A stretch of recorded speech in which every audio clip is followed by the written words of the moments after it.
morning, pre-Ks. Happy Friday. You've made it to the last day of the week. Well done. Remember, every day but Monday, you can return to page 2 of your book to work more on your name. Monday, we use the big letters and the big lines for the sky, the grass, the airplane, and the worm. But on page 2, everything gets smaller and smaller, more similar to what you're going to be seeing at kindergarten. So every day but Monday, go back to page 2 and either work on your first name, your middle, your last, or all three.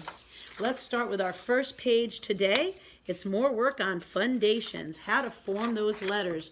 And these are 3 difficult ones. They involve more than one of our skills: straight lines, curved lines, diagonal lines. Let's start with the letter Z. The number 1 goes over, diagonal down, and over again. There's the Z for zebra. Take your pencil and make the whole row of Z's. Pause me for a minute, and when you finish, turn me back on. The next letter is the hardest of all, that lowercase e. Start at the number 1, go over. We're going to go up where you touch the airplane, curve down to touch the grass. That's the hardest letter of all. Take your time and make the lowercase e for elephant. Pause, and then I can come back. The last letter here is S for socks. It snakes to the left, then to the right, then the left again, down to the grass. That S is a snaky letter for socks. So we made 3 of the difficult letters today: Z for zebra, E for elephant, and S for socks. Let's read the directions down below. Draw lines to join the pictures that start in the same way. Oh, so let's figure out how they start. Sun begins with a S. Put an S there for sun. Zipper begins with a Z. Put a Z for zipper. An egg begins with an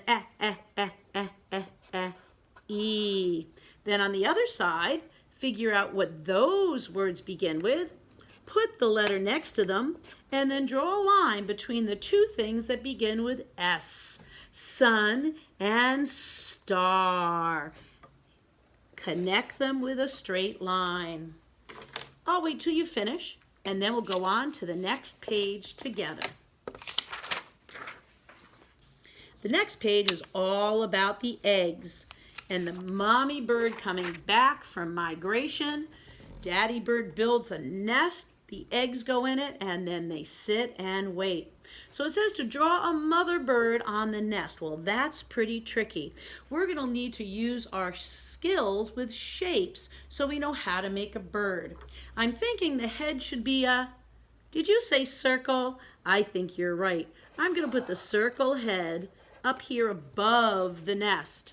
My circle head will go above the nest. Now, what shape will I need for the beak? You're right. We're going to use a triangle shape for the beak, and you can put a line down the middle if you want. That's how that beak opens and closes. Opens and closes. Now I need a shape for the wings. The wings are what keep those eggs warm. I think I'm going to use a big oval. There's a big oval for the wing on that side. You can even put some straight lines maybe to make it look more like a feather.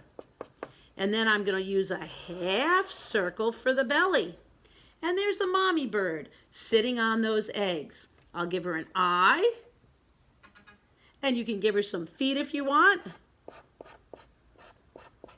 Make your own bird sitting on those eggs. Remember to use your shapes. Take your time and get back to Kathy. The last 2 pages in our book are all about cutting. Now there is a dotted line that Kathy used a yellow highlighter on, and that's what we're going to be cutting today on the dotted line. You can color the picture first or after you cut it out. It's up to you. I usually like to color the picture first, and then I can see what's going on in each box. This looks like something hanging from the leaf. The leaf should be what color? If you said green, G for green, you were right. In the next picture, it looks like there's some eggs on that branch. Make the leaves green. And what color should the branch be? If you said brown, you are correct. BR for brown. And the eggs can stay white. The next picture shows, ooh, that looks like a caterpillar crawling on that leaf. Make the leaf green. And the caterpillar is usually green also because it blends into the leaf so no one can see it. It's a natural camouflage. It's hidden on that green leaf so none of its enemies, like birds, can eat it. And the last picture is a beautiful butterfly. Now, where did that butterfly come from? You can make that butterfly all beautiful colors. So what you're going to do is follow the numbers in the corner to see the order of the pictures. So 1, where's the 2? Oh, there's the eggs. Oh, and they turn into a caterpillar. The eggs on the branch turn into a caterpillar. 2. Then it comes a pupa, a chrysalis. And what's in that chrysalis? It's a butterfly. You can make your own little book by coloring, cutting on the dotted line, and putting those numbers in order. Good job, pre-Ks. And the last one is also a cutout page. You're going to color that bird any color you want. I've seen blue birds and green birds and yellow birds. You can color that bird any color you want, but remember, the bird will stay the same color in every picture because this is the same bird, even though it's a different sequence of events. The nest should be what color? Brown, and the tree trunk, brown. So you're going to cut these out and put these in order. What happens first, second, third, and fourth? There's the bird with the eggs, the bird getting grass for the nest, the bird flying to the nest, and the bird working on the nest. Cut it out and put it in order. 1, 2, 3, 4. And there's no more pages today. What a good job on your April 1st book. I can't wait till after the weekend to see what we're doing the next week in April.